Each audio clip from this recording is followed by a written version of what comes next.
Hello everyone, কেমন আছে? নিশ্চয়ই ভালো আছে আর আমিও ভালো আছি। তো আজকের ভিডিওটা কিন্তু ভীষণ মজাদার হতে চলেছে। আজকে আমরা পুকুরে মাছ তুলে বিক্রি করে দেবো বাজারে।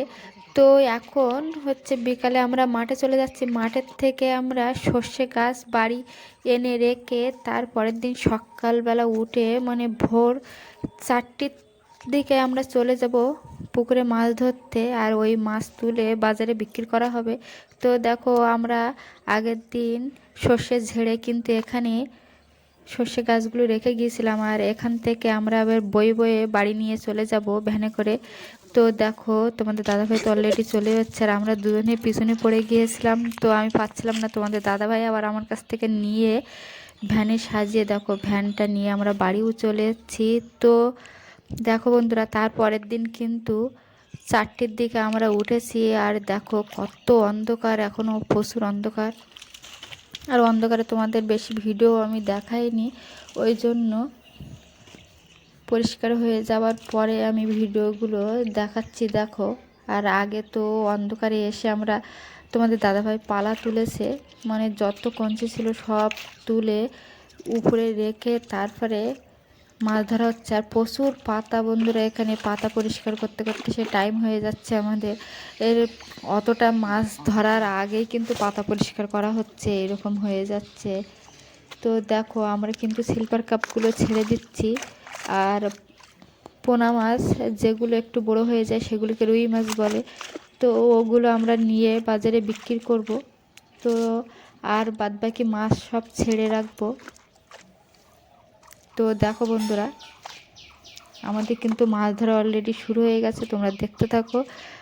আর কার কার এরকম পুকুরের ভিডিও ভালো লাগে অবশ্যই কমেন্টে জানাবে, তাহলে বেশি বেশি করে পুকুরের ভিডিও ছাড়বো।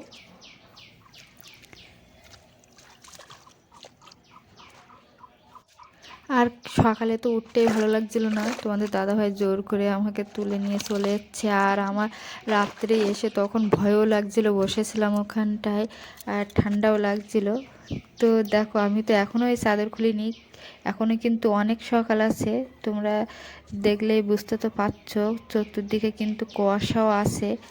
তো দেখো, আর আমি জলে নেমে তোমাদের দাদাভাইকে একটু সাহায্য করব, কিন্তু আমার ভীষণ ভয় লাগছিল, ওই জন্য আমি উপর থেকে যতটা পেরেছি তোমাদের দাদাভাইয়ের সঙ্গে কাজ করার চেষ্টা করেছি। তো দেখো, এইদিকে একটা বড় কাতলা মাছও আছে।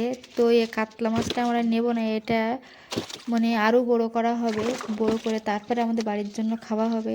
তো সেই জন্য আমরা কাতলা মাছটাকে নেব না, ছেড়ে রাখবো। তো শুধু পোনা মাছ আর রুই মাছ ওগুলোকেই নেওয়া হচ্ছে। তো দেখো, ওটাকে আদর করে ফেলে দেওয়া হচ্ছে জলে, যে তুমি বড় হতে থাকো। তো দেখো বন্ধুরা, আমাদের জালে কিন্তু পাঙাশ ট্যাংরা পড়েছে, আর আমরা পাঙাশ ট্যাংরাটা নেব না, যেহেতু মা পাঙাশ ট্যাংরা খায় না। তা যে মাছ আমরা সবাই খেতে পারবো সেই মাছ নেব। তো ওটাই তোমাদের দাদাভাইকে বলছিলাম যে পাঙাশ ট্যাংরা নিলে তো মা খাবে না। তো এভাবে আমরা একটা সিলভার কাপ মাছ নিয়ে নেব। তো ভিডিওটা দেখতে থাকো, তাহলে বুঝতে পারবে।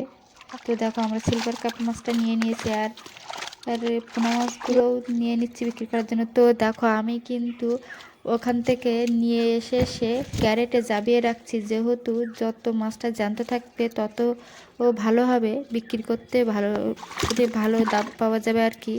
তো এখানে আমি জাবিয়ে রাখছি দেখুন। তো দেখো, বড় জাল নিয়ে এভাবে খেমন দিয়ে দিয়ে কিন্তু আমাদের মাছ তুলে দেওয়া হচ্ছে, যেহেতু ছোট পুকুর ওই জন্য বড় জাল আর কিন্তু এই পুকুরে নামানো হয়নি, না হলে মাছ তো অল্প হবে আর জালের পয়সা অনেক হয়ে যাবে। ওই জন্য কিন্তু আমরা খেওলা জাল দিয়েই মাছগুলোকে টেনে তুলে দিচ্ছি। তো এরকম একটু সাইজ হলে মাছ তুলে কিন্তু বিক্রি করে দিতে হয়, তারপরে আবার ছোট মাছ ছাড়তে হয়, এভাবে কিন্তু পুকুরে চাষবাস করতে হয়। আমি তো জানি না, তোমাদের দাদাভাইয়ের কাছ থেকে শুনে কিন্তু আমি এসবগুলো বলছি আর কি।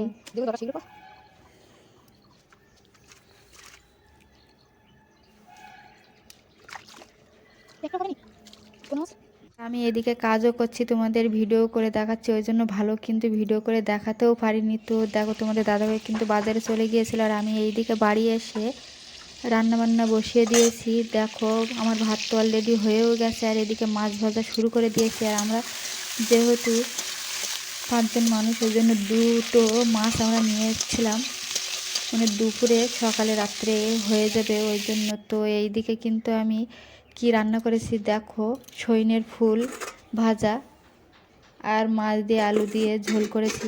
তো আমাদের মাঠের ভিডিও আর পুকুরের ভিডিও তোমাদের কেমন লেগেছে অবশ্যই কমেন্টে জানাবে। যদি ভালো লেগে থাকে বেশি বেশি করে শেয়ার আর সাবস্ক্রাইব করে